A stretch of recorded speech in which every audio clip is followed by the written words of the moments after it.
Welcome back to Morning Joe. So many families across the country, of course, are struggling to make ends meet during this pandemic and stay-at-home orders. And now one cash assistance campaign is awarding $1,000 to 100,000 families in need.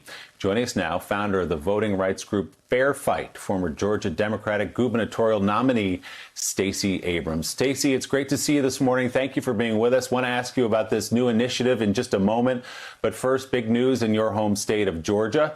The man you ran against to be governor in 2018, Governor Kemp, announced a phased reopening of the state, of the economy, and rolling back of stay-at-home orders beginning on Friday. Some small businesses will be able to open.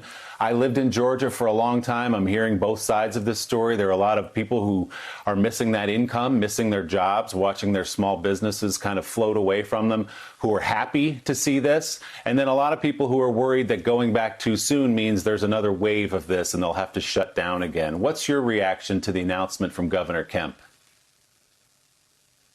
I think it's important to put in context Georgia's place in the national economy.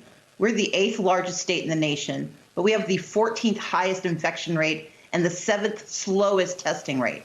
What that means is that these jobs that are reopening, these businesses that are reopening, are going to force frontline workers back to the work without having been tested, without having access to a healthcare system to help them if they are in need. Georgia refused to expand Medicaid. We have one of the highest rate of closures of hospitals. And we do not have people who've been able to get access to the unemployment benefits that could allow them to take care of themselves while they're at home. The worry is that by trying to push a false opening of the economy, we risk putting more lives in danger. And there's nothing about this that makes sense. The mayors of Atlanta, Albany, and Savannah have all questioned the wisdom of doing this. And the fact is the governor didn't consult with mayors before making this decision. Yeah, as I mentioned earlier in the show, the mayor of Albany, which you know very well, has been a hot spot for coronavirus, heard about the announcement because one of his aides happened to catch it on TV and came into his office and told him about it. So what do you say to those people in the state where you live and work, in places like Atlanta and Albany and Augusta and Savannah, who are worried about their personal future right now? They're worried about putting food on the table. They're worried that the company they work for may shut down for good, or the restaurant where they work may close forever.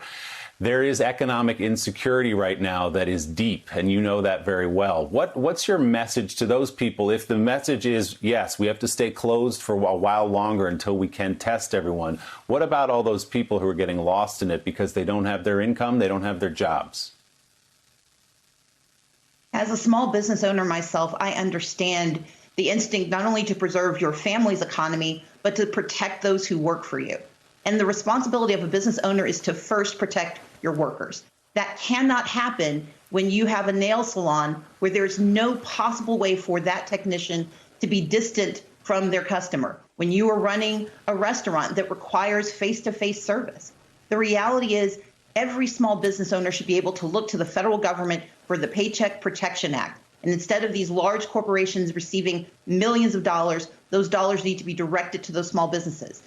We should not be putting people's lives at risk because of the antiquated systems of financial delivery that we're facing. That's one of the reasons Project 100 is so important to me, because it's about delivering cash payments to those workers who are on the front lines, who still, even though being employed, still receive SNAP benefits because they're not making enough to make ends meet.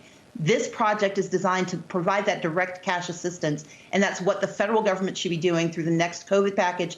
And that should be the solution, not putting people's lives at risk so that folks can keep their jobs. As you mentioned, Project 100, a project you were behind along with many other people, is trying to bridge this gap, the one you're talking about right now. I understand you all have already raised a ton of money. How does the program work exactly, and who gets the money? So Project 100, and if you go to project100.us, you can learn more. It is a combination of Propel, which is a company that provides an app for low-income families to help them manage their SNAP benefits, Give Directly, which is an international NGO that provides direct cash payments, and Stand for Children, which works with vulnerable families. The goal is to ensure that those communities that are not getting their stimulus payments because they either did not file taxes, because they made too little money, or because they're not banked, which often happens with our lowest income workers, that they get access to the direct cash payments they need. As we wait for the stimulus monies to reach these communities in Detroit, in Milwaukee, in Albany, I'm part of this because I know that those direct cash payments can save lives today. Families don't have to choose between food on the table and paying their rent and staying inside their houses. And so we're so excited about the fact that we will serve 100,000 families in the next 100 days.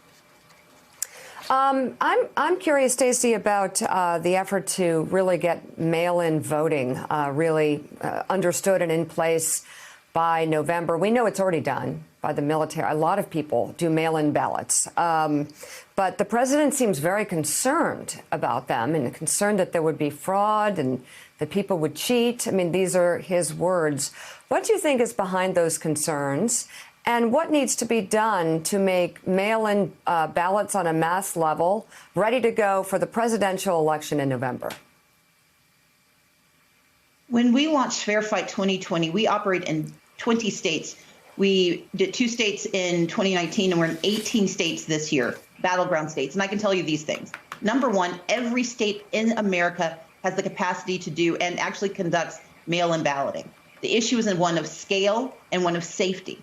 The reality is if we go ahead and get mail-in ballots to as many voters as possible, you shorten the lines, which means you can move as many people out of needing to be in person, which lets you focus on those who must show up to vote in person, the disabled, those who have language barriers, the homeless, and those who've been displaced by COVID-19 and do not have mailing addresses that are stable, or those whose absentee ballots don't reach them. But we have to follow gold standard, which means that we do what is necessary to protect those ballots.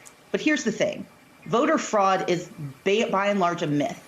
The president of the United States, number one, voted by mail just recently, and so it worked for him. The concern he has is that it will actually work for every American.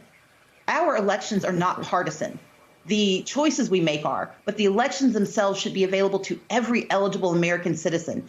And that is why we are all working so hard to ensure that we can not only flatten the curve, but ensure our democracy. What we saw happen in Wisconsin was a travesty and a tragedy, and it does not have to happen. And as someone who used to work for the city of Atlanta and help the municipal clerk with elections, I know we have to start now to be ready by November. If we do this right, if Congress steps up and invests in our democracy, then we will be able to select the leaders we need to lead us out of this pandemic and into the 21st century, safe and secure. Speaking of Election Day, Stacey, there are an awful lot of people in this party that would like to see you become the vice presidential nominee alongside Joe Biden. Of course, you almost knocked off a Republican in the state of Georgia. You came within a whisker of doing that. 16 electoral votes in the state. It was only a 5-point race there in 2016. A lot of people would like to see Georgia swing that way. You told Elle magazine recently, quote, "I would be an excellent running mate." Have you talked to the Biden campaign about that possibility? I've not had conversations about that. We've talked about voting rights, and I've talked about the need to ensure that our census is accurate, which will not only help us prepare for the next pandemic, but let us prepare for the next decade in the United States. And I'm doing the work that I'm doing on SEEP, the Southern Economic Advancement Project, ensuring that as we wait for the federal government to reach out to the people who need their help, that those who are in desperate need are getting the services they need. My responsibility, whether I'm the governor or an active citizen, is to ensure that we're serving the needs of the people. That's why I created a national organization, the unprecedented organization that is helping secure our elections across the country. It's why I'm doing the work with Project 100.us to ensure that those who are the most vulnerable get the resources they need. And it's why Fair Count is doing the work we can to ensure that the census is accurate. I look forward to hearing from Vice President Biden about his selection process. And all I can say is that if asked to serve, I'd be honored. But my responsibility is to ensure that today we're doing the work we need to prepare for this election and for the next year. And for all those reasons, you maintain that you would be an excellent candidate? I think absolutely. This is a question of competency, of skills, and of understanding the intricate nature of our federal, state, and local governments. I do have those experiences, but more importantly, I have a deep desire to ensure that the people we serve are getting the responsive government they deserve. And we're not seeing that happen now at the federal level, and unfortunately for some states like Georgia, at the state level. But those are correctable problems if we take the time to make sure that we are serving people and that we understand how government should and can work. All right, Stacey Abrams, thank you very much. Again, the initiative is called Project 100. We appreciate your time this morning. Thank you very much. Mika? Yes, Willie. In other words, you're damn right I'd be excellent. I love that. Our thanks to Stacey Abrams and to all of you for watching this morning. That does it for us this morning. Stephanie Rule picks up the coverage right now. Thanks for checking out MSNBC on YouTube, and make sure you subscribe to stay up to date on the day's biggest stories. And you can click on any of the videos around us to watch more from Morning Joe and MSNBC. Thanks so much for watching.